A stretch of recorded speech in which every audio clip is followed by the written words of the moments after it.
Six années qui se terminent à la tête de la Chambre d'agriculture avec 33 élus que vous avez élus il y a 6 ans.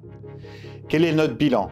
Notre bilan, c'est que nous avons dû faire face à une réforme de la PAC, à une crise sanitaire, à des crises de l'énergie, des intempéries, des aléas climatiques, le ciseau des prix avec la guerre russo-ukrainienne, la disparition des solutions de phytosanitaires, l'avalanche de réglementation, l'urbanisme des terres agricoles. Pour répondre à tous ces défis, la Chambre d'agriculture est une chambre consulaire, c'est-à-dire qu'elle est consultée par les pouvoirs publics.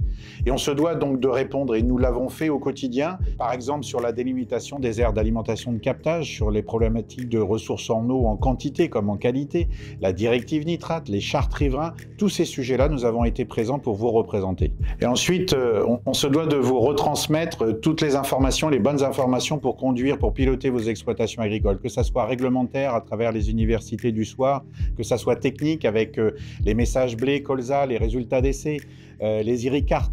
Voilà, tous ces messages-là, on vous les a retransmis. On a même créé une application Ma Chambre avec plus de 34 000 visites en 2023. Voilà, c'est nécessaire que vous ayez la bonne information au bon moment. Troisièmement, et c'est le plus important, c'est la création de valeur dans vos exploitations et sur notre territoire. Bien évidemment, nous avons nos productions végétales et animales traditionnelles, mais on vous a accompagné aussi sur de nouvelles productions, le lin, le miscanthus, bien d'autres, sur l'énergie renouvelable, la méthanisation, le photovoltaïque, l'accompagnement dans tous les investissements qu'il y a besoin de faire avec le plan de relance et vous aider pour les remplir, que ça soit aussi sur les projets alimentaires de territoire, et bien évidemment sur les circuits courts où on est passé de 4 à 12% des agriculteurs euréliens dans ce secteur.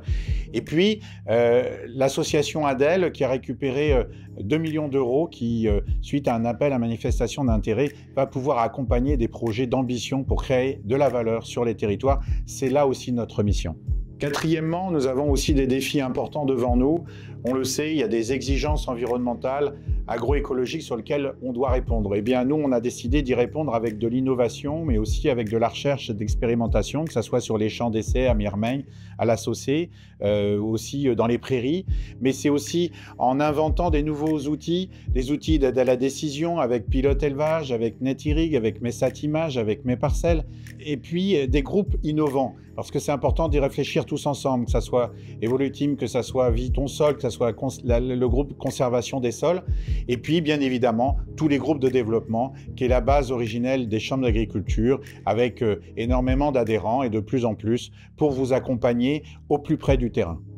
Cinquièmement, il nous faut aller à la rencontre des autres parce que bien faire, c'est bien, mais le faire savoir, c'est mieux. Et donc pour ça, nous avons créé Nos voisins, les agriculteurs, un événement où on a pu rencontrer tout le monde avant le Covid, ça s'est arrêté après. Mais on a été toujours présent dans le salon d'agriculture avec 2 fois plus d'agriculteurs. Et puis on a encore dernièrement créé un événement à Maintenon avec Terre d'Eure-et-Loire, l'anniversaire, les 20 ans Terre d'Eure-et-Loire avec près de 7000 visiteurs. Voilà.